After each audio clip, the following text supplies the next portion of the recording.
वो जैसे ही करीब गया उसने बोला कौन हो तुम, कौन हो, कहाँ रहती हो। उसने जब पैर देखे नीचे, चुड़ैल दिखी। उनकी मम्मा के साथ कुछ ऐसा हुआ कि वो कढ़ाई के अंदर से हाथ डाल के मछली खा लिया करती थी कच्ची। तो पूरी रात फैक्ट्री चलती रहती थी और इवन पूरे कारपेट जो हैं रेडी होते थे।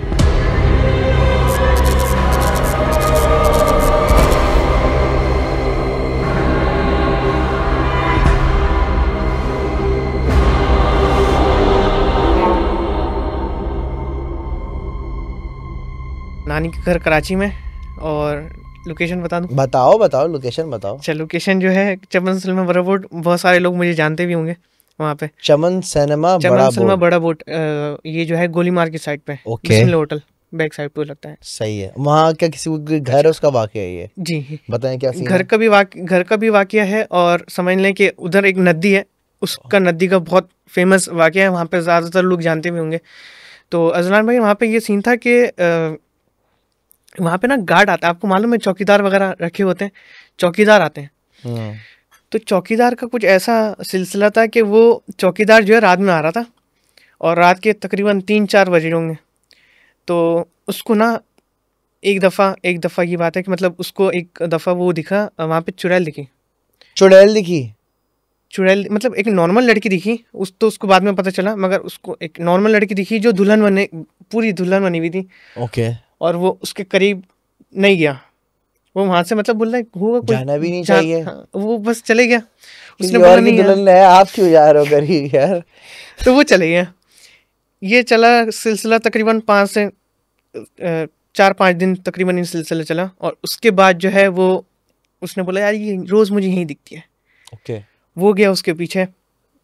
जब वो उसके पीछे गया तो उसने जो है वो जैसे ही करीब गया उसने बोला कौन हो तुम, कौन हो, कहाँ रहती हो, क्या है तुम्हारे साथ मामला। इसने आइस ब्रेक की, मतलब एग्जैक्टली पूछने गया कि क्या है। अब उसने जब पैर देखे नीचे, हाँ। तो वो पैर मुड़े हुए थे और वो भागा वहां से वापस।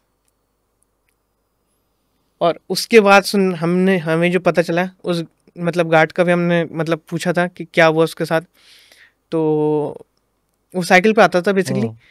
तो उस गार्ड को तकरीबन 3-4 दिन शदीद बुखार रहा, और वो मतलब नहीं उठ सका बिस्तर से, इतना शदीद बुखार था उसको।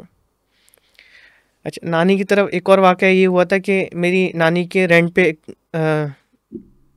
कोई लोग रहते थे, तो उनकी मम्मा के अंदर आया था जिन। अच्छा। तो वो रात के टाइम जो है शादी से आ रही थी आई थिंक, या किसी इवेंट से आ रही थी, वो परफ्यूम करके आ रही थी, तो वो अपने साथ किसी को लेकर आ गई थी। तो हुआ ये कि वो जो है वो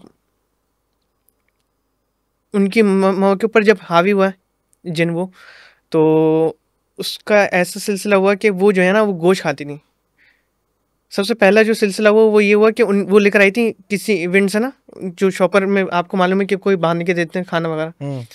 तो उन्होंने वो इतना खाना था, मतलब वो पूरे घर वालों के लिए था, वो उन्होंने विद इन अ सेकंड ख़त्म कर दिया बिल्कुल। और नेक्स्ट डे वो मतलब फ्रिज में घुसी हैं और वो कच्चा गोश्त खा रही हैं। इवन उनका मम्मा अच्छा ये सारी चीज़ें मुझे मम्मा बताती ना, तो मम्मा ज़ाहिर है उस टाइम पे तो मैं नहीं था, ये मम्मा की शादी से ही बहुत पहले का वाक़या है।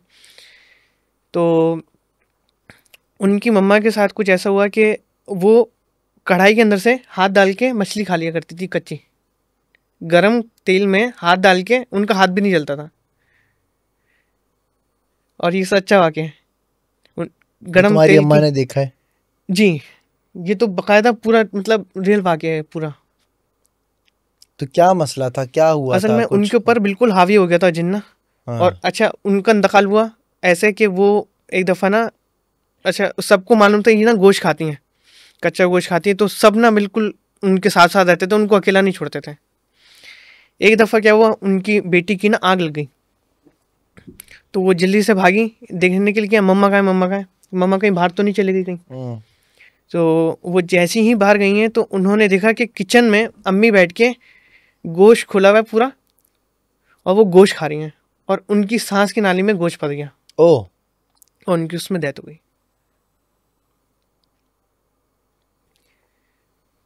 तो ये सिलसिला हुआ। उसी के साथ एक और चीज़ ये हुआ कि वो जो जिन था ना वो ट्रांसफ़र हो गया उनकी बेटी में। वो उनकी बॉडी छोड़ के वो उनकी बेटी में आ गया। अब उनकी जब बेटी में आया तो उसने ये किया कि उसकी शादी नहीं करवाने देता था। उसकी शादी बेचारी की उसकी शादी नहीं होने दी। मतलब जब उसके रिश्ते वाले आते थे वो कोई ना कोई ज़ाहिर है हावी होता था तो वो कोई ना कोई हरकतें करना शुरू कर देती थी। तो ये वाला वाक़या था उसका। और नानू की घर के सामने बिल्कुल एक फैक्ट्री थी ग्लू की। तो उसमें ये था कि रात में जो मशीन चलती थी वहाँ मगरिब के बाद कोई नहीं वो होता था, कोई काम नहीं करता था वहाँ। यही सेम वाक़या मेरे पापा के दोस्त हैं, उनका कारपेट का काम है, हैदराबाद में उनकी फैक्ट्री है। तो उसमें भी ये बिल्कुल सेम सिनेरियो ये था कि मगरिब के बाद वहाँ कोई नहीं काम करता था। असर हुई सब फ़ौरन मजदूर काम करके भागते थे। उसमें होता ये था, वो तो हम लोग ने बाकायदा सुना है अजलान भाई, वहाँ मगरिब के बाद कोई नहीं होता था। हम ज़ाहिर हम बच्चे होते थे, हम लोग ने बोला एक्सप्लोर करते हैं, ज़रा चलते हैं। तो हम जैसे ही जाते थे ना वहाँ मना करते थे, मतलब मेरे अब्बू के दोस्त जो हैं वो बोलते थे नहीं अंदर आ जाओ, इधर नहीं आओ, इस तरफ नहीं आओ, क्योंकि हमारे बिल्कुल घर के बिल्कुल सामने वो अब्बू के दोस्त के बिल्कुल घर के सामने ही फैक्ट्री थी वो ना। तो पूरी रात फैक्ट्री चलती रहती थी और इवन पूरे कारपेट जो हैं रेडी होते थे, कारपेट्स रेडी होते थे। ऐसे ही एक किस्सा है हमारे, वो आई थिंक साद बट, हाँ मैं शायद आई एम सो सॉरी मैं नाम ना भूल रहा हूँ, आई थिंक साद ही था, साद बट था।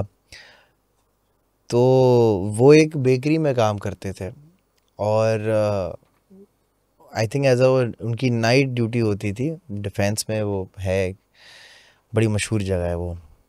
तो क्या करते थे वो रात में वो जाते थे, तो उनको तो डो बनानी है, चीज़ें वगैरह सेटल करनी है, सॉस वगैरह।